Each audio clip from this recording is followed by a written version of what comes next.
Ang JHS-JRT Maharlika na tribo. Ang tribo ni Amang Dr. Jose Rizal ay tinawag na Maharlika.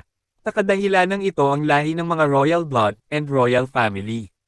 Mula sa makapangyarihan at mayamang bansa na ang mga katangian ay makadiyos o mga taong relihiyoso, makabayan, makabansa. Nataliwala sa kabila ng nag-aalab na emosyon di maipagkakaila ang ilaw na pag-ibig sa puso ng bawat isa.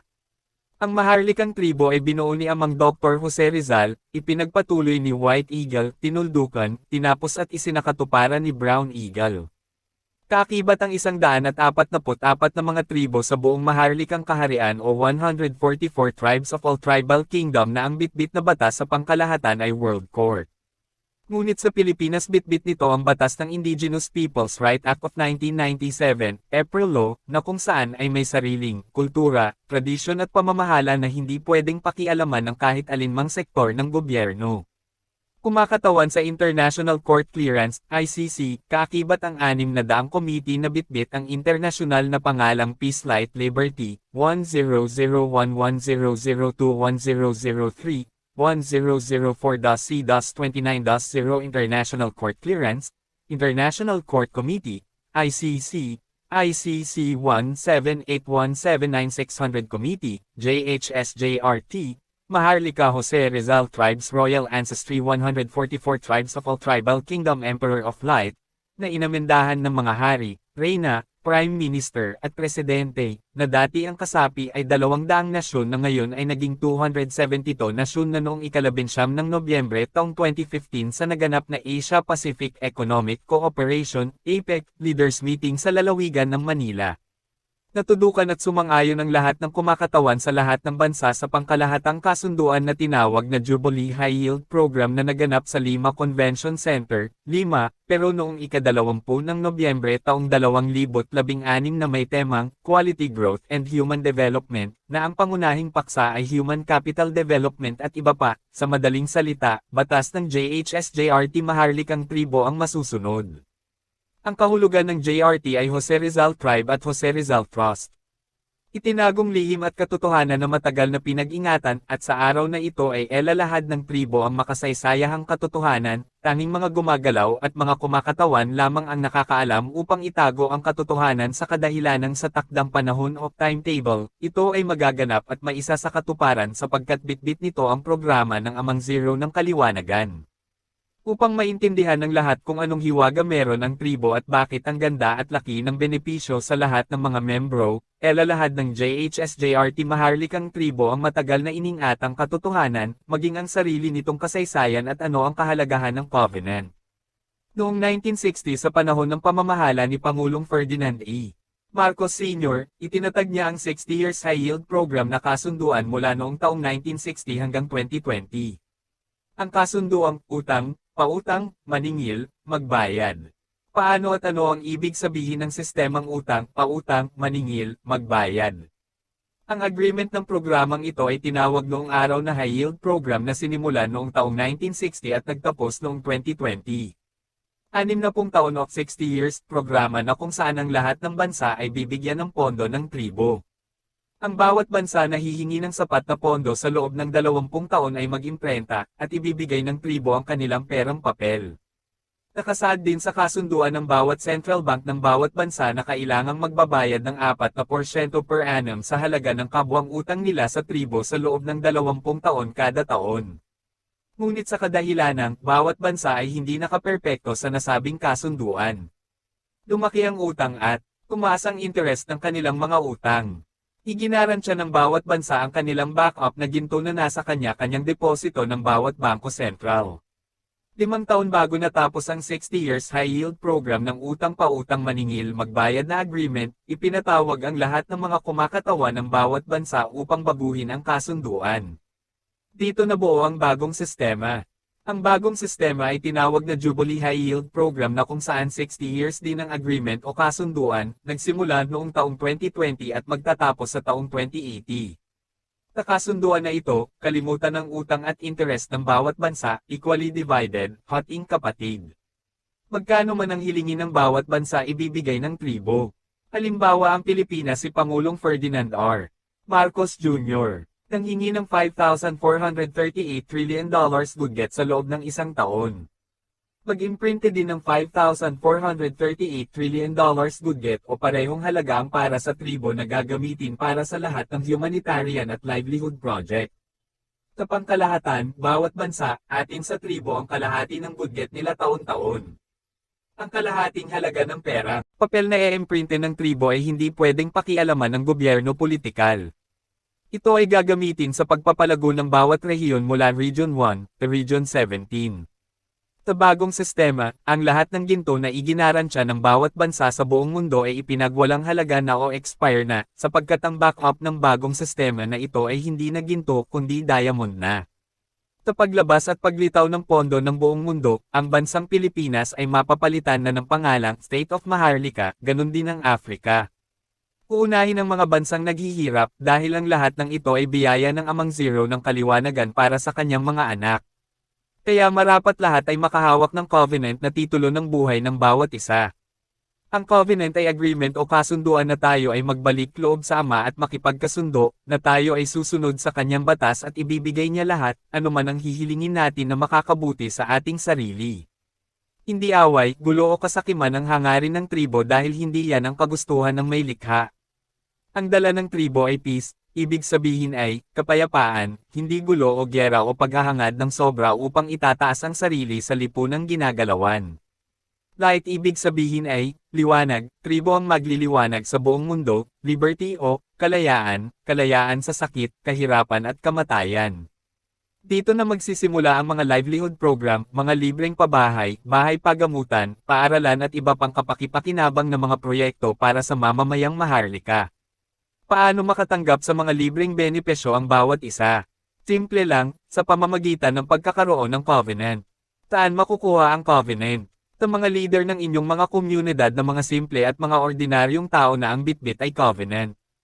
Mga leader na walang pangalan sa lipunang kanilang ginagalawan, ngunit bitbit ang kahinahunan, kababaan, kaayusan, pag-ibig para makamit ang katagumpayan. Ito ang adhikain ng Amang Zero ng kaliwanagan sa kanyang programa. Itatag ang tribo Maharlika ang tribo ni Amang Dr. Jose Rizal at ipaabot ang kanyang pangako para sa kanyang mga anak, mga katribo. Ipinagpatuloy ni White Eagle at Brown Eagle ang siyang may lagda na makikita nating lahat sa covenant at lahat ng dokumento ng tribo. Si White Eagle ay walang iba kundi si King Philip III. Siya ang utak ng Marcos Regime, na namahala sa Pilipinas simula 1965 hanggang 1986 na ang katotohanan sa kanyang pamamahala, iisang mukha, 8 persona, at siya ang utak ng lahat ng mga programang nagawa ng Marcos na Regime. Si White Eagle ang nag-iisang tao na nakakuha ng perpektong marka sa bar exam sa lahat ng mga nagsisipagtatapos ng kursong abugasya sa buong mundo. Siya ang nagbukas ng G7 account sa Japan noong 2017 upang masimulan ang Build program noong kapanahunan ni Pangulong Rodrigo Roa Duterte at ngayon ay ipinagpatuloy ni Pangulong Ferdinand Romualdez Marcos Jr. sa pamamagitan ng Build More. Si White Eagle rin lang naman ang utak ng Pentagon at ngayon ang pinakamahalaga at pinakamahirap niyang ginagawa para maisakatuparan ang pantay-pantay na karapatan ng buong mundo wala nang mahirap mayaman, ay pinagwalang bisa niya ang halaga ng gintong backup ng pera sa buong mundo. Sa kabilang banda, si Brown Eagle ang nag-iisang co-administrator signatory sa kayamanan ng buong mundo o Divine World's Wealth, implementer ng livelihood and humanitarian projects, Redeemer, at nagdala o hawak ang AMLA, Anti-Money Laundering Act. Si Brown Eagle ay kilala sa tawag na Ama at Impolite o Emperor of Light. Bansag ng tribo sa kanya ay ama, anak rin ang tawag niya sa lahat ng miyembro ng tribo. Sa mga nagtataka kung bakit ama ang tawag kay Brown Eagle na hindi naman siya physical na ama, hindi rin naman Panginoon pero bakit ama ang katawagan? Ito ay dahil siya ang administrator of mother account o ama. Tinawag na, Emperor of Light. Bakit? Pinansagan ng Emperor dahil sa napag-aralan. Andito sa atin ang mga tago at iniingatan na imbensyon tulad ng Scorpion and Snake Anesthesia Laboratory at ang pinakamahal na gamot na mas mahal pa sa presyo ng ginto at diamante, ang tuko o Tokay Gecko. Mayroon tayong liquid and powder enzymes na may kikaya ng ibalik ang batang anyo at kakayahang magparami ng binhi kahit 80 hanggang 90 years old na. Hindi emperor ng bansa o emperor ng sundalo kundi emperor ng tribo ng buong mundo.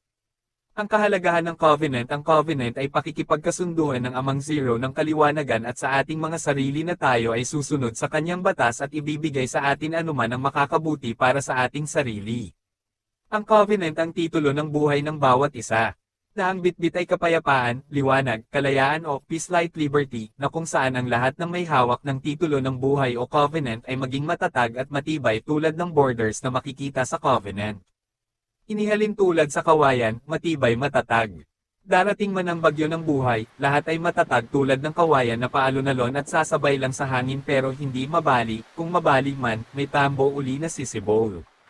Ibig sabihin ang pag-ibig natin sa Amang Zero ng kaliwanagan ay mananatili. Sa covenant makikita natin ang 15 misteryo.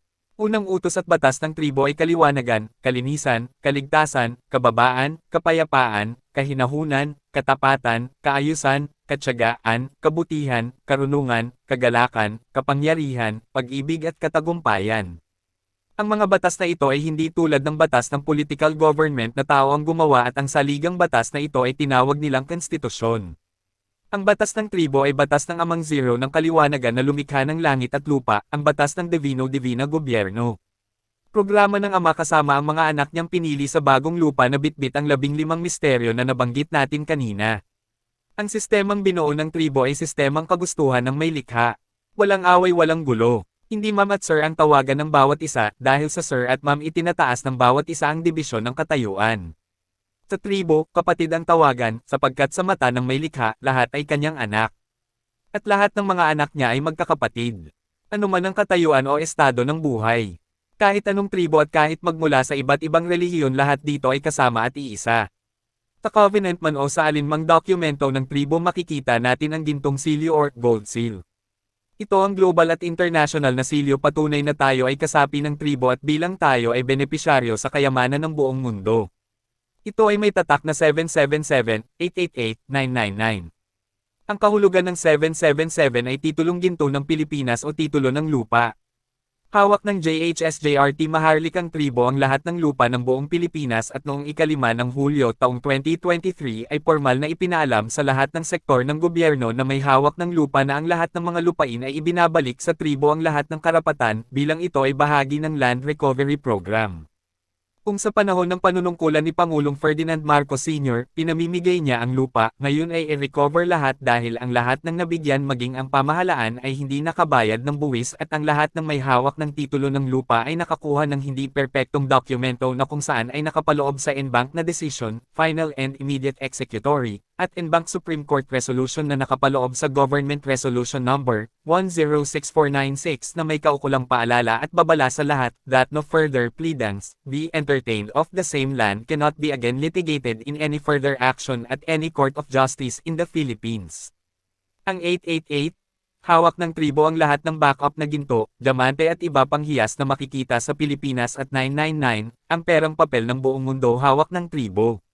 Ang estado at sistema na kung saan magmula sa rehiyon, may 4 na leader at 2 sekretarya, provincial, may 4 na leader at 2 sekretarya, gayon din ang district at municipal leader ay 8 leader at 2 sekretarya bawat barangay at purok. Bakit tag-10 ang leader sa pinakamaliit na unit ng mamamayan, ang barangay? Sa kadahilan ng kailangang mabigyan diin at matugunan ang bawat problema ng mga mamamayan sa lugar ng nasasakupan. Itatayo sa bawat rehiyon ang mga livelihood program na matagal nang iningatan ni Architect Cesar Madrenero. Mayroong libre, bahay, tubig, kuryente at sahod na 1,000 bawat araw or 1K per day, ang lahat, membro man o leader. Ang lahat ng ito ay biyaya ng Ama na dapat gamitin sa kabutihan. Wala nang maghihirap, wala nang gulo, ang kailangan lang ay magbago at pagbabago. Dahil ang pagbabago na inaasam ay hindi makukuha kanino man, ito ay magsisimula sa ating mga sarili. Kaya hawak kamay tayo patungo sa tagumpay dahil ang pagbabagong inaasam-asam ay hayag na sa ating harapan. Kailangan lang na magpakatalino, magpakatatag at manindigan. Buhayin at sindihan ang ilaw na pag-ibig na nakaukit sa puso ng bawat isa. Ito na ang panahon ng pagbangon at pagkakaisa. Titingalain ng bansang niyurakan at inalipin ng mga banyaga at ngayon sa muling paglipad ng agila ay tatangayin ang lahat ng mga anak niyang naniniwala sa wala pang nakikita, ang mga anak niyang may hawak ng covenant. Kaya lahat ng andito na wala pang covenant, sagipin ang sarili, makipagsundo sa Ama at kumuha ng titulo ng buhay. Dahil andito nakapaloob ang pangako ng Amang Zero ng kaliwanagan. Pagkakaisa, pag-ibig para makamit ang katagumpayan at maganap ang pangako ng Amang Zero ng kaliwanagan para sa buhay na walang hanggan.